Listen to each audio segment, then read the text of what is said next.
The Grand Chamber of the Galactic Council blazed with holographic warnings as emergency protocols activated across all 100 levels of the massive space station. Council Representative Zelix Nu, their crystalline form gleaming under the emergency lights, collapsed into their hover seat as the latest casualty reports from the luminary homeworld scrolled across their neural interface. 3 billion souls, they whispered, their voice crackling with distress harmonics. 3 billion luminary, gone in just 6 standard rotations. Around the circular chamber, representatives from 47 spacefaring civilizations erupted into chaos. The hive mind of the galaxy buzzed in agitation, their 100,000 synchronized drones creating a storm of movement across their sector of the chamber. The cybernetically enhanced coral delegates ran probability calculations so intense their cooling systems vented visible streams of cryovapor into the air. High Ambassador Ilara of the Luminary appeared above the central platform, her normally radiant energy form flickering like a candle in a storm. The hunter entities have breached our final orbital sanctuaries, she reported, her translated voice carrying the weight of extinction. Our most advanced defensive grids useless. Our greatest warriors. She flickered again, a sign of extreme distress in her species. They pass through our energy barriers like they don't exist. They consume our people's very essence. The coral primary node stepped forward, his chrome-plated exoskeleton reflecting the emergency lights. We have deployed our entire battle fleet. 14,000 ships, equipped with our most advanced energy weapons. The result? He gestured, projecting combat footage that made several representatives recoil. Complete failure. Our weapons passed through these entities without effect. They seem to exist partially in another dimension, making conventional energy-based attacks useless. In the ensuing silence, a small figure darted forward from one of the junior administrative positions. Lyra Rhett, a young Xerxian with scales still showing their adolescent iridescence, clutched a data crystal in their trembling hands. Honored representatives. They squeaked, their voice barely carrying over the chamber's background hum. I believe I may have found a possibility. The chamber's attention focused on the young aide with almost physical force. High Ambassador Ilara's form stabilized slightly. Speak, young one. At this point, we must consider all options. Lyra Rhett inserted their data crystal into the central projector. 3 cycles ago, our long-range exploration vessels encountered a previously unknown species. They were immediately classified as extreme Deathworlders and marked for cautionary observation only. The projection showed a blue-green world wrapped in swirling white clouds. They call their world Earth. A wave of murmurs swept the chamber. Deathworlder species were rare and generally avoided. Evolution on high gravity, high radiation, or otherwise lethal worlds produced beings that most civilized species found deeply unsettling. These humans, Lyra Rhett continued, bringing up footage that made several representatives flinch, have developed entirely without energy-based technologies. Their ships use kinetic weapons, physical shields. Their bodies can withstand radiation levels that would kill most species. They live on a world that regularly tries to kill them with storms, tectonic shifts, and atmospheric disturbances. The Myxai hive mind buzzed in dismissal. You suggest we ask savages for help. Beings who still use directed metal projectiles as weapons. Lyra Rhett's scales flickered with nervous colors, but they stood their ground. I suggest we ask the only known species whose weapons might actually hurt these entities. The human's technology doesn't rely on energy manipulation. It might bypass whatever dimensional shifting the hunters are using. High Ambassador Ilara's form pulsed with a new frequency. Hope. How many ships do these humans have? Their combined fleet numbers only 2,000 vessels, Lyra Rhett admitted. But their ships, they projected new images, showing massive vessels bristling with what looked like primitive weaponry to the advanced council races. They're built to survive conditions that would tear our ships apart. Their crews train in actual physical combat. The aide paused, checking their data. They regularly risk their lives to save complete strangers. They call it a moral imperative. The chamber erupted again, but this time the chaos held an undercurrent of possibility. The quarrel ran new calculations. The Mygaxi buzzed in complicated harmonics of consideration, and High Ambassador Ilara, her form steadying for the first time since the attack began, raised her voice over the din. "Send the signal," she commanded. "Ask them for help, and pray to the First Light that these Deathworlders are as brave as our young friend suggests." The United Earth Defense Fleet's Strategic Command Center in Montana buzzed with activity that would have shocked the Galactic Council observers. Instead of the sterile, automated efficiency they expected from a military installation, the massive underground complex throbbed with human energy. Officers rushed through corridors with actual paper printouts, technicians shouted across rooms, and the command center's massive screens displayed a chaos of information that would have given any eye a processing crisis. Admiral Jack Morrison stood at the center of the storm, his weathered face illuminated by the tactical displays. At 63, with gray temples and laugh lines earned from decades of service, he looked exactly like what he was, a career soldier who had never lost touch with his Montana ranching roots. "Let me get this straight," he said, addressing the holographic projection of the Galactic Council's delegation. "You've got energy beings getting eaten by something your weapons can't touch, and you're worried about asking us for help because we're too primitive." His deep laugh filled the command center, drawing smiles from his staff. They knew that laugh. It meant the Admiral had spotted an opportunity that everyone else had missed. The Council representatives shifted uncomfortably. The crystalline form of Zilix Nu sparkled as they responded. "We merely wish to ensure you understand the gravity of the situation. These hunter entities have destroyed our most advanced defensive systems. The Luminari are a Category 1 civilization with technology that would appear as magic to backwards Deathworlders like us." Morrison finished, still grinning. He turned to his executive officer, Commander Sarah Rodriguez. "Sarah, remind me what happened during the Yellowstone evacuation." Rodriguez stepped forward, her own smile matching her commander's. 3 million civilians evacuated in 48 hours through an active supervolcano event, sir. 0 casualties. And the Singapore seawall crisis. 50-meter tsunami, sir. Our Pacific Fleet held position to protect the city. Lost 6 ships, but saved 8 million lives. Morrison turned back to the council delegation. "See, what you folks don't understand is that humans don't just survive on a death world. We protect others from it. Every day, somewhere on Earth, someone runs into danger to help a stranger. It's not just training. It's who we are."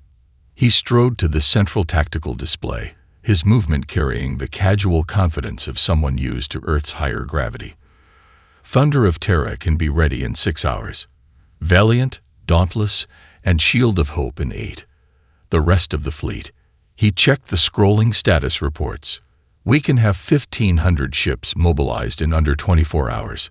The council representatives buzzed with alarm at the speed of response. High Ambassador Ilara's energy form pulsed with what might have been hope. You would commit such forces without lengthy deliberation, without calculating the economic impact or political consequences. Morrison's face grew serious. "Ambassador, where I grew up, if you heard your neighbor's house was on fire, you didn't form a committee. You grabbed a bucket and ran. Space between us doesn't change that principle." He straightened his uniform jacket, a simple blue and gray affair that looked positively primitive compared to the council representatives' elaborate attire. "Now you said these hunters are energy-based entities."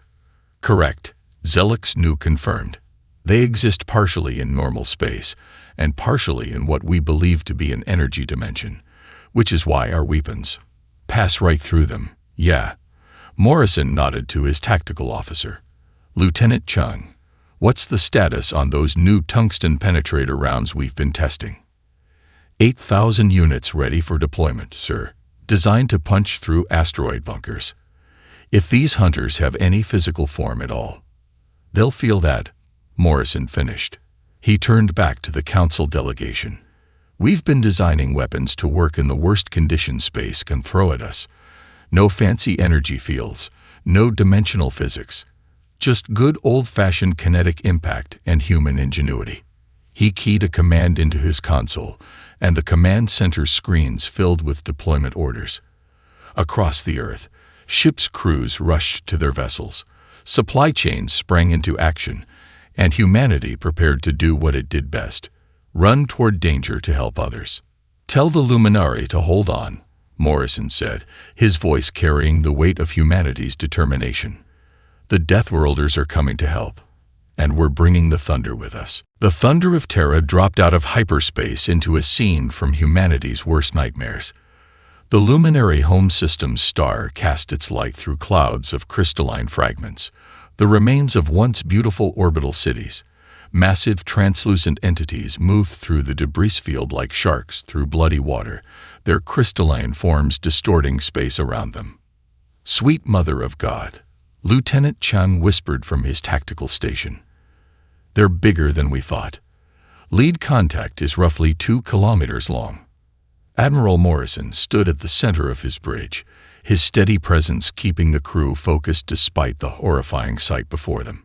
"Different doesn't mean invincible, people. Remember the space whales of Europa." He turned to his sensor officer. "Give me a full spectrum analysis." "Sir, these readings are bizarre," Commander Rodriguez reported, her fingers dancing across her holographic interface. "They're barely registering in normal space. It's like trying to scan smoke, but the smoke is eating everything in its path." Morrison watched as one of the Hunter entities passed through a luminary defense platform, leaving behind nothing but floating debris. The Council fleet hung back, their energy weapons having proven worse than useless against these creatures. "Sir," Chang's voice carried the excitement of discovery. "I'm seeing patterns in their movement. The way they flow around obstacles, it's just like the plasma storms we trained in near Jupiter. They're following magnetic field lines." Morrison's eyes lit up. 20 years of space combat experience clicked into place. They may be energy beings, but they still have to follow some laws of physics. "Rodriguez, get me a magnetic field map of the system." "Chung, prepare the kinetic batteries. Load the tungsten penetrators." The bridge crew moved with practiced efficiency, their training in Earth's harsh conditions paying off. Unlike the Council ships with their AI-driven systems, every station on the Thunder of Terra was manned by a human being who had learned to trust their instincts. "Multiple Hunter entities on intercept course," Chime reported. "They're moving faster than anything that big should be able to move. Impact in 40 seconds. Morrison keyed the fleet-wide command channel. "All ships, this is Morrison. Remember your training. These things may be alien, but they're still predators. And humanity's been dealing with predators since we climbed down from the trees." He nodded to Chang. "Show them why you don't corner a Deathworlder. Fire at will." The Thunder of Terra's kinetic batteries roared to life. Magnetically accelerated tungsten rods, each weighing several tons and moving at a significant fraction of light speed, streaked across space. The Council observers watched in shock as the primitive weapons tore into the Hunter entity's ethereal forms. The lead Hunter jerked back, its crystalline form vibrating in what might have been pain. Chunks of its semi-physical mass shattered, scattering across space like broken glass. "Direct hit," Chang whooped. "They can be hurt." Morrison was already moving to the next phase. "All ships, execute pattern Delta. They want to dance in magnetic fields. Let's show them some human moves." The human fleet broke formation, each ship acting independently but part of a greater whole. While the Council ships maintained rigid, AI-optimized formations, the human vessels flowed like water, using the system's magnetic fields to slide in and out of the Hunter's reach. "Sir," Rodriguez called out, "I'm picking up something strange. The Hunters, they're communicating. These patterns in the energy readings." Morrison studied the tactical display, where the massive entities were starting to move with new purpose. "They're coordinating. Good, that means they're smart enough to learn." He grinned, the expression eerily similar to those of the ancient hunters his ancestors had been. And smart enough to fear. Multiple contacts, approaching from the outer system, Chang reported. Looks like the whole swarm is coming to play. Morrison nodded, reaching for the fleet-wide channel again. All ships, this is what we trained for. Humanity's first real fight in the galaxy, and we're doing it to protect others. Let's show the universe what Deathworlders can do when we're fighting for something bigger than ourselves. The thunder of Terra's engines flared as it drove toward the approaching swarm, leading humanity's first line of defense against a threat that had terrified the galaxy's most advanced civilizations. Behind them, the Council fleet watched in amazement as the primitive humans proved that sometimes the old ways, courage, instinct, and the willingness to fight against impossible odds were exactly what the universe needed. Multiple breaches in sectors 7 through 12. Lieutenant Chang's voice cut through the controlled chaos of thunder of Terra's bridge. The hunters are adapting to our standard formations. Admiral Morrison watched the tactical display with intense focus. 3 hours into the battle, the initial advantage of surprise had worn off. The hunter entities had learned to predict conventional fleet movements, using their superior mobility and magnetic fields to outmaneuver the human ships. "Sir," Commander Rodriguez called out, "Valiant and Dauntless are reporting heavy damage to their outer hull plates. These things are learning to focus their energy drainage attacks." Morrison nodded, a glimmer in his eyes that his crew had learned to recognize. It was the same look he'd had during the Martian dust storm crisis, right before he'd turned certain defeat into unexpected victory. "They're learning our playbook," he said, standing straighter. "Time to show them something they've never seen before. All ships, this is Morrison. Execute Operation Wolfpack." The human fleet's formation suddenly disintegrated. Where the Council ships maintained their rigid, geometric patterns, the Earth vessels scattered like startled fish. But there was method in the apparent chaos. "Lieutenant Chung, you're our resident marine biology expert," Morrison said. "Tell our friends from the Council what happens when predators meet better predators." Chung grinned as his hands flew across the tactical controls. "On Earth, sir, we have these hunting formations used by wolves. Small groups that look chaotic, but are actually coordinating perfectly. Each group herds the prey toward the others. The hunter entities, faced with this new pattern, showed their first signs of confusion. They had adapted to standard military formations, but this was something their collective intelligence couldn't predict. "Look at their energy patterns," Rodriguez observed. "They're trying to establish a new magnetic field configuration, but our scattered formation is creating too many variables." Morrison keyed his command channel. "All squadron leaders, commence Phase 2. Show them what human intuition can do." Unlike the Council ships' AI-driven targeting systems, human gunners relied on instinct honed by generations of evolution. The same instinct that had once let their ancestors predict the movement of running prey across ancient savannas. Each ship became a hunter in its own right, acting independently while maintaining perfect coordination with its wolf pack. "Squadron 3 reporting direct hits," Chang announced. "The hunters are starting to break formation." The massive crystalline entities began to show signs of disarray. Their attempts to counter the human tactics failed because there was no pattern to counter. Each wolf pack operated on human instinct, unpredictable yet perfectly coordinated. "Sir," Rodriguez interjected, "I'm picking up something unusual in their energy signatures. The hunters, they're communicating again, but it's different, almost like they're calling for help." Morrison finished. His expression turned thoughtful. "These aren't mindless predators. They're intelligent beings using hunting patterns of their own." He turned to his communications officer. "Get me a channel to High Ambassador Ilara. I think we've been looking at this all wrong." The luminary leader's energy form materialized on the bridge. "Admiral Morrison, your tactics are impressive, but—" "Ambassador, we need your expertise," Morrison interrupted.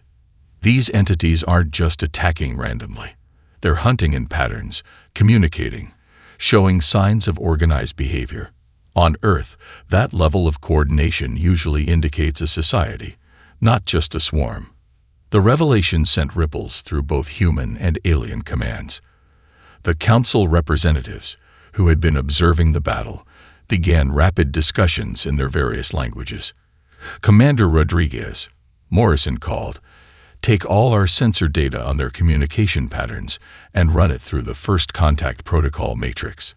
Lieutenant Chung, maintain wolf pack formation, but hold fire unless directly threatened.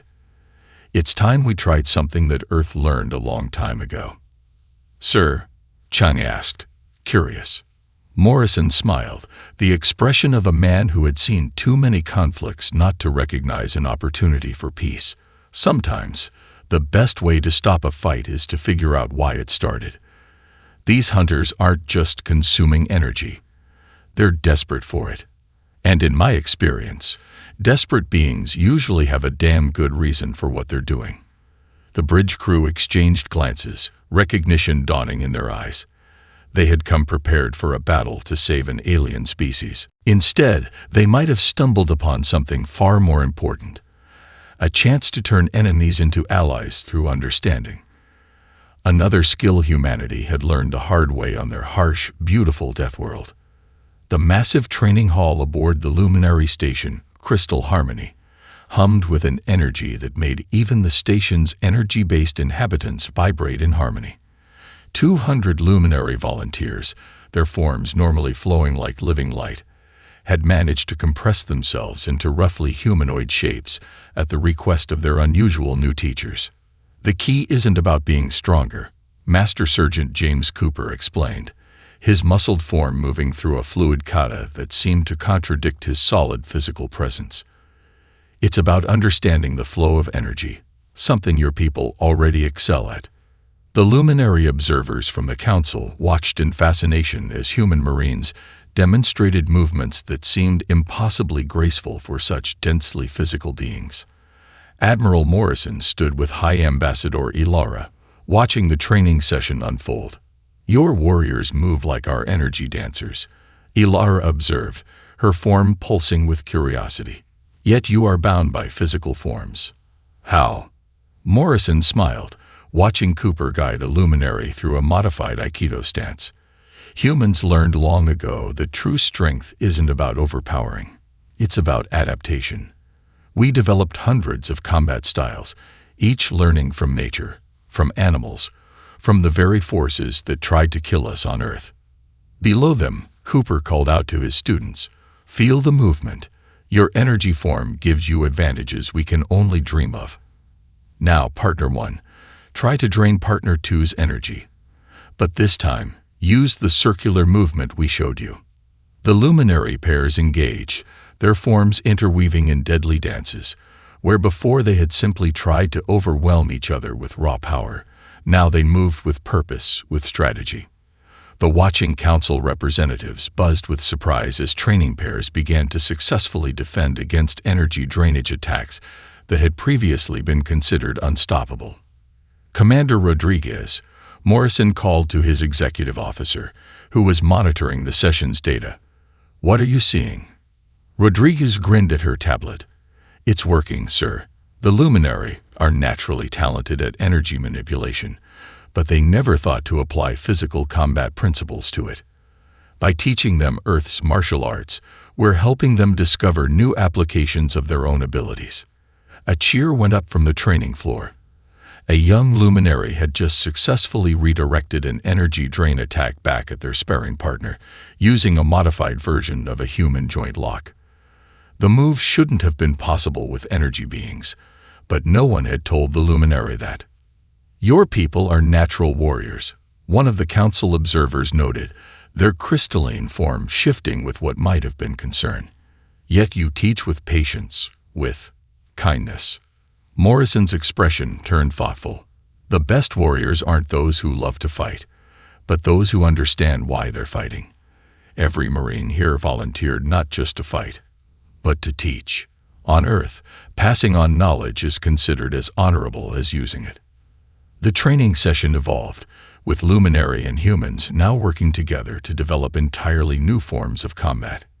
Energy techniques merged with physical principles, creating hybrid styles that neither species could have developed alone. "Admiral," Cooper called up from the training floor, "you're going to want to see this." A luminary volunteer had managed to create what looked like solid light constructs, using principles learned from human martial arts to compress and shape their natural energy. The constructs could potentially interact with both physical and energy-based beings. "Now that," Morrison said, "is exactly what we need for our hunter problem." He turned to Ilara. "Ambassador, your people just invented a new form of defense by combining your abilities with our experience. Imagine what else we might create together." The implications rippled through the watching council members. These primitive humans weren't just teaching combat. They were helping the Luminary evolve their own capabilities in ways the advanced races had never considered. "Perhaps," Ilara suggested, her form bright with excitement, "it is time to show the hunters what we have learned. Not to destroy them, but to demonstrate that we can defend ourselves while seeking understanding." Morrison nodded, watching as more Luminary mastered the new techniques. "On Earth, we learned that the best defense isn't a bigger weapon. It's the ability to turn enemies into friends. But first, you have to be strong enough to survive the initial meeting." The training continued, humans and energy beings moving in synchronized patterns that defied the galaxy's expectations. They were preparing not just for combat, but for the moment when strength would need to transform into diplomacy. Another lesson humanity had learned on their harsh, unforgiving world.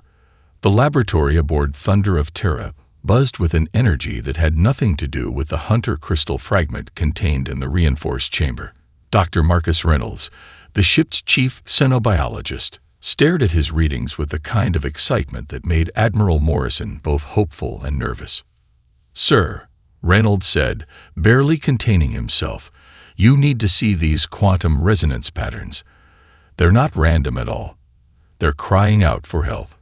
Morrison studied the holographic display where the crystalline shard pulsed with complex energy patterns. Commander Rodriguez and Lieutenant Chang flanked him, while High Ambassador Ilara's energy form hovered nearby, all watching the mesmerizing display. "Help." Morrison leaned closer. "Explain." Reynolds gestured enthusiastically at the data streams. "We've been looking at this all wrong. These entities aren't just hunting for energy. They're starving. Their home dimension is dying, bleeding out its energy like a wound that won't heal. They're refugees, sir, desperate refugees trying to survive." The revelation hit the room like a physical force. Ilara's form flickered with shock. "But they've consumed entire cities, countless lives. Because they don't know how to feed without destroying." Rodriguez interrupted, her eyes lighting up with understanding. "It's like Earth's early predators before they evolved more efficient hunting methods. They're taking everything because they don't know how to take just what they need."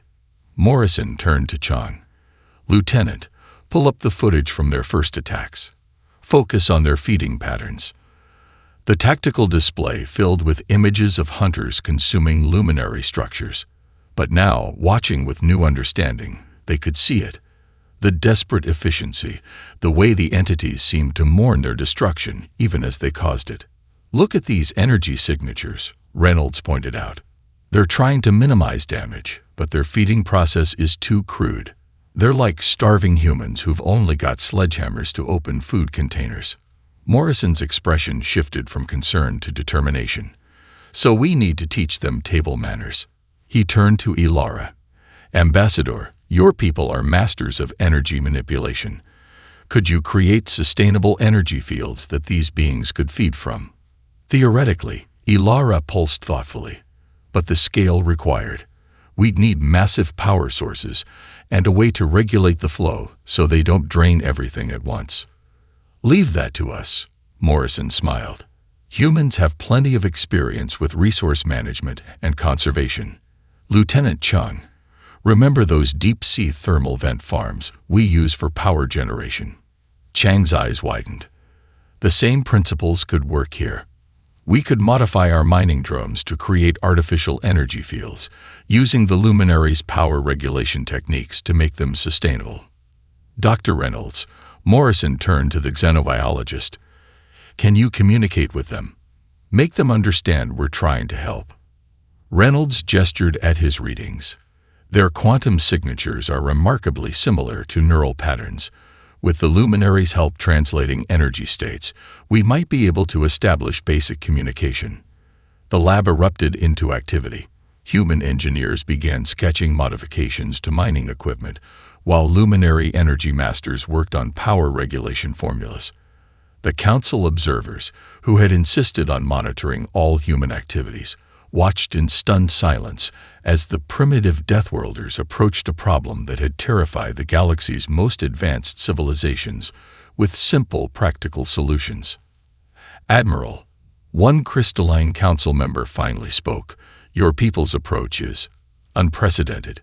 When faced with a hostile force consuming entire worlds, you look for ways to feed them. Morrison's eyes crinkled with a smile that carried centuries of human wisdom. On Earth, we learned the hard way that most conflicts start with basic needs. Hunger, fear, desperation. Sometimes the best way to end a fight isn't to win it, but to fix what caused it. He watched as humans and luminary worked together, combining physical science and energy manipulation in ways neither species had imagined possible before. Besides, he added, Earth taught us something else too. There's no better way to turn an enemy into a friend than by sharing a meal with them. The hunter crystal pulsed in its chamber, its patterns shifting from chaotic hunger to something that might have been hope. The hardest part was still ahead, finding a way to feed creatures that consumed entire cities. But as Morrison watched his crew work with their alien allies, he knew they'd find a solution. After all, humanity had spent its entire history solving problems everyone else thought impossible.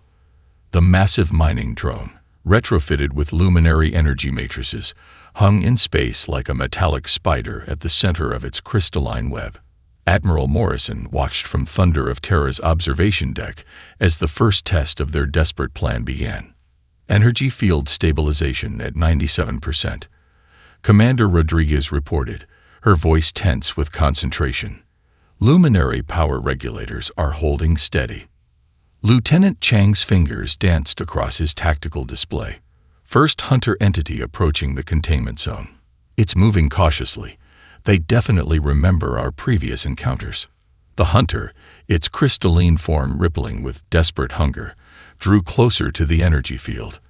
The massive being dwarfed the mining drone, making the human-built device look like a toy in comparison. Now we see if our theory works, Morrison muttered. He keyed his comm. Dr. Reynolds, begin transmission of the quantum signature patterns. In the science lab below, Reynolds and his team activated their modified communication array. The energy field pulsed with complex patterns, a language of light and quantum states that they hoped would convey their peaceful intentions. Hunter entity is responding, Chung called out. Energy signatures shifting to match our broadcast frequencies. The crystalline being paused at the edge of the energy field, its form shifting with what looked like uncertainty. High Ambassador Ilara, watching from her position beside Morrison, pulsed with nervous energy. It must understand this is different, she said. The energy configuration is nothing like our cities or defense platforms. We designed it specifically for their consumption patterns. Morrison nodded. The real question is whether they're desperate enough to trust us. He turned to his executive officer. Commander, status of the other hunters. Holding position at the edge of the system, Rodriguez reported. All eyes on their scout. I guess, just like we would do. The hunter entity suddenly moved, extending a tendril of its crystalline form toward the energy field. The bridge crew held their breath as it made contact. Energy drain beginning, Chung announced, tracking the readings. It's working. The field is holding stable, regulated drain rate at expected levels. The hunter's form began to pulse with new patterns, more organized, less chaotic. Through the quantum communications array, Reynolds' team translated the signals. They're thanking us. Reynolds' voice cracked with emotion over the comm. The signals, they've been trying to communicate their desperation for months. but nobody could understand them. Morrison allowed himself a small smile. Looks like sometimes it takes a bunch of primitive Deathworlders to figure out the obvious solution. He turned to Rodriguez. Signal the fleet to begin deployment of the remaining energy farms. Let's show them we can feed their entire population. The next hours were a blur of activity. Human mining drones, guided by luminary energy masters, created a network of sustainable feeding zones throughout the system.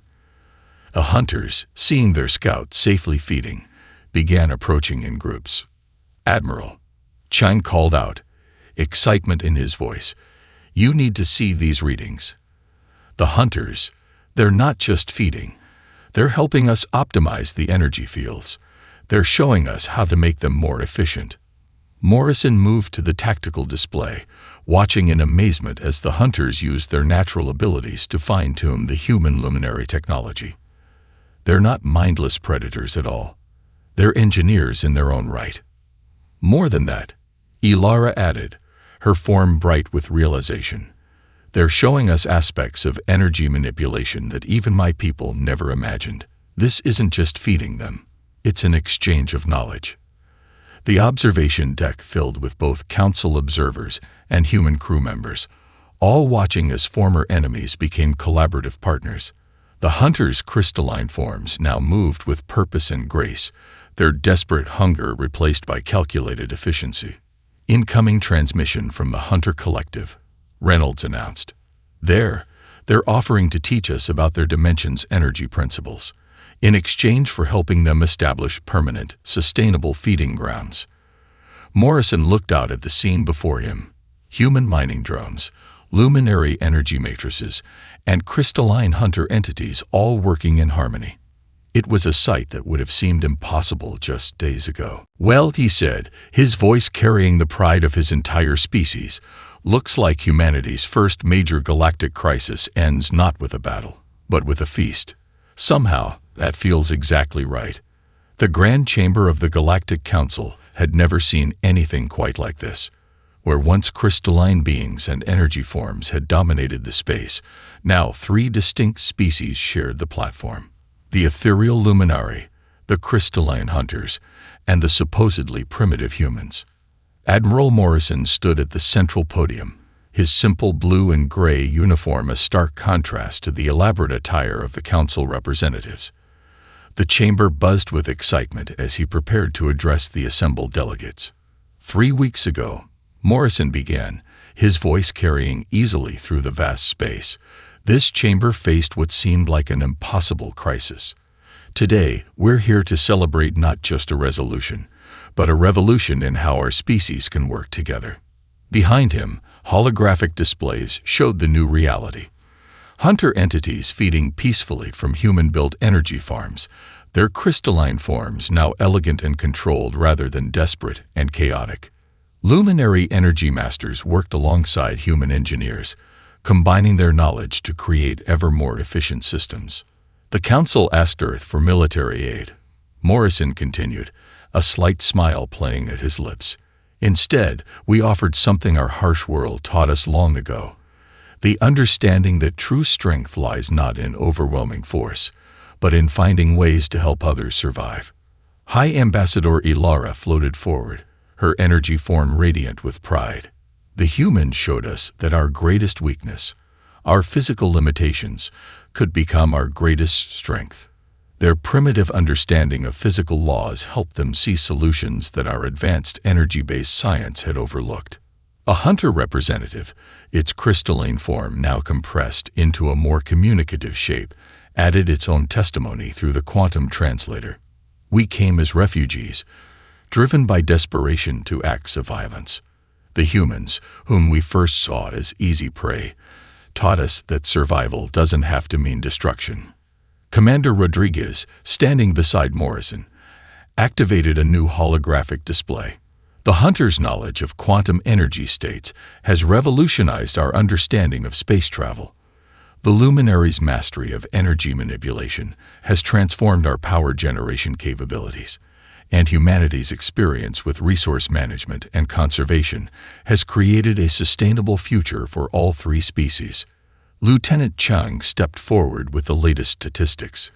Energy farm efficiency has increased by 300% in the past week alone.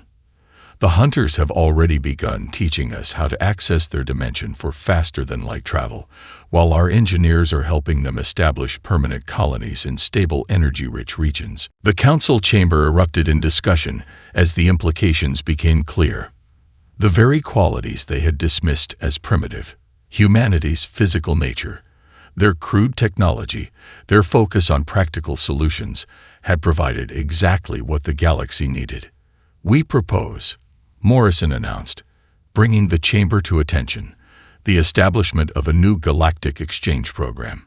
Every human ship will now carry luminary energy masters and hunter quantum specialists. In return, both species will send their own people to train with human crews." A council member's crystalline form sparkled with curiosity. "To learn combat techniques." Morrison shook his head. "To learn adaptation, survival, the art of turning disadvantages into strengths. The skills that every species who evolved on a Deathworld had to master." "The humans have a saying," Ilara added, her form pulsing with amusement. "Necessity is the mother of invention."